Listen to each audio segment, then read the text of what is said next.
Alrighty, raise your hand if you wish you would have practiced basketball more growing up. And this is coming from a former college guy himself. $212 million for OG Anunoby going back to the New York Knicks. I know some people have been talking about since the whole Mikal Bridges trade happened. See, I actually pronounced it right there. There you go, you guys. You can't teach an old dog new tricks.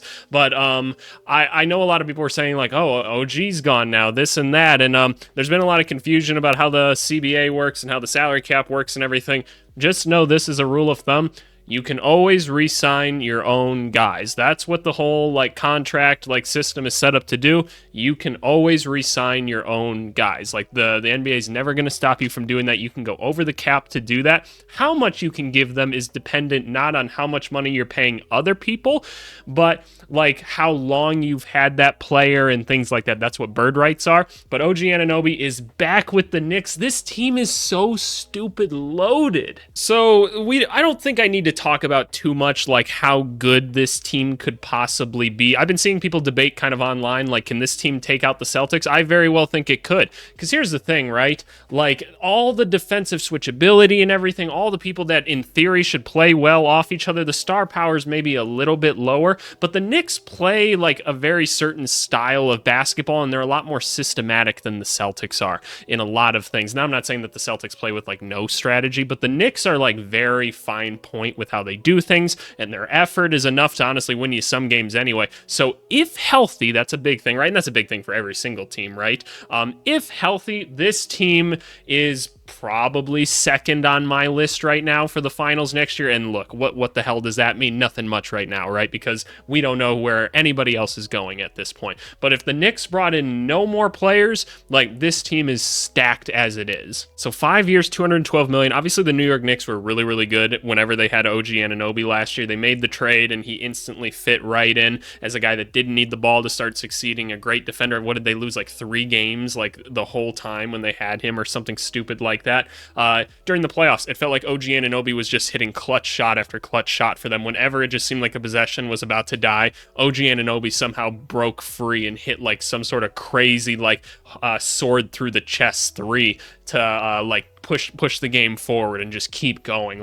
He was a huge part of this team. Now you combine him with the fact that you have Mikal Bridges out there as well. Holy shit, this team is just stacked, right? And the question has been asked, and it's a question that I started talking about yesterday when I posted the video about the Bridges trade, is, we're all doing the math and we're who's the starting 5 on this team? And I think that's a conversation that's a little bit overblown, right? Because here's the thing, right?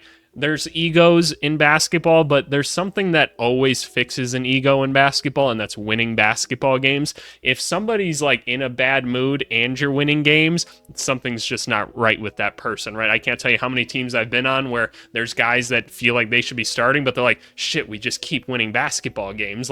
This is still great, right? Because we're all winning, you're watching your boys play well and stuff like that. But anyway, let's talk about this, right? Because this team has 8 starter level players on the team. And I shouldn't even just say 8 starter level players. These are good basketball players, right? So obviously I could draw out a whole thing for you or something like that. But we've got Jalen Brunson, you got Dante DiVincenzo, you got Anunoby, you got Bridges, Julius Randle, you got some combination at center. We'll see what happens with Hartenstein. We'll talk about him in a bit.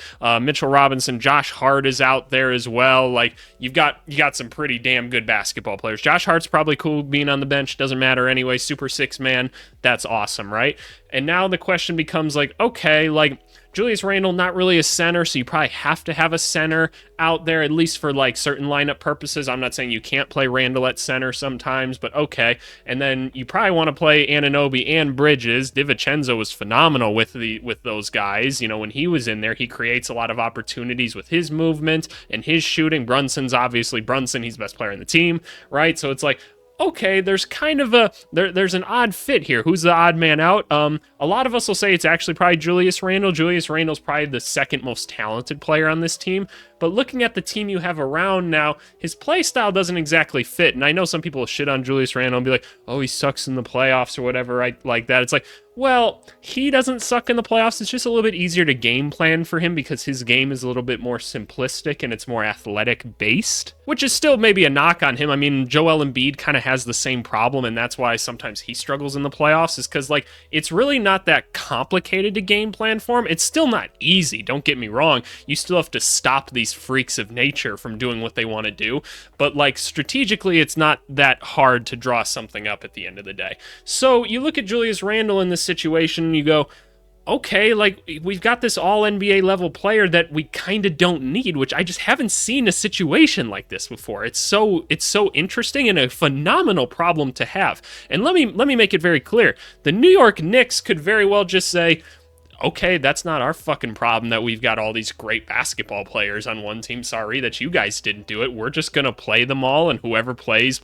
And like, we just have better basketball players than you. And then if it doesn't work out and they're not winning games for whatever reason, they've got guys that they can trade that people are going to want.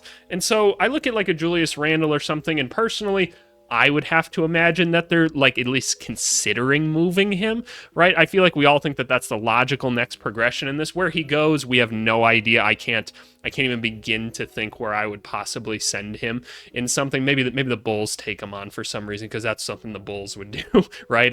It's draft night tonight. Fingers crossed that the Bulls don't do something fucking stupid. But by the way, I'll be doing draft coverage all night tonight, so stay tuned for that stuff. Well, not all night. I've got some calls I have to be on in relation to that, but I'll be doing like a reaction video after the first round is over. But yeah, let's say they trade Julius Randle, right? They trade Julius Randle somewhere else. They could acquire more bench pieces. They still have 2 first-round picks as well. It's not like there's really another like star player like available, and even so, like, you could just keep Randle as well. So it's like, okay, you're going to be able to supplement your bench with 2 more first-round picks tonight, and then you could also trade Julius Randle for like more bench pieces or something like that. Like, this team could be like 13 people deep before you know it, and they might need it considering how many injuries they've had last year. That seemed like an anomaly more than anything else. I've just never seen that many people get hurt before, but this Knicks team is crazy. By the way, New York Knicks fans, you guys deserve this. You guys really, really deserve this. I come at this from like a basketball purist like point of view and like what's good for the game and everything. Obviously, I'm a Bulls fan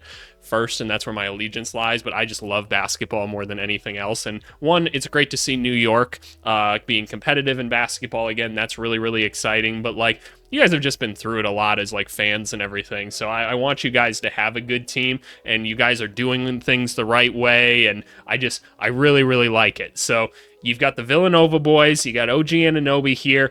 What's going to happen with Hartenstein? Well, it's complicated, right? Because they can only offer him so much money. Other teams can technically offer him more. But that doesn't necessarily mean he's going to go anywhere, right? Because while people will be like, oh, well, other teams can offer him more, that's where he's going to go, right? Well, that's what we all thought with Malik Monk, too. And here's the thing. They can still give him a lot of money. It's just, where does he want to go? Does he like being in New York? And, well, maybe he does. And there's a pretty good sales pitch to tell him, like, hey, iHeart, just sign with us. We're still going to give you a shit ton of money, and you can be contending for a championship and be the starting center on that. Like, that's the kind of shit that lives with you forever. You could have another $30 million, which is amazing, right? And that's a shit ton of money that none of us can even comprehend, right? But you can still take your $70 million with us, and you can go compete for a championship to tell your grandkids about. Like, I don't know, man. That's a pretty tough thing to kind of say no to when you're already going to be getting like paid either way. So don't think that that's just going to happen. And he clearly likes playing with who he plays with on this team. So like, guys, I don't think Hartenstein's just gone by any means. So I personally, if I had to, and what the fuck do I know, right? I'd be surprised if he left at this point, just because it seems like such a prime opportunity. But I don't know. That's just me at the end of the day. But hey, you guys let me know what you think. Like, this Knicks team is must watch right now. I use YouTube TV to watch like all my games and everything. They're going to be like first team recommended for me outside of probably the Spurs, because Wemby's just that exciting to watch. But like, holy shit, this team is good.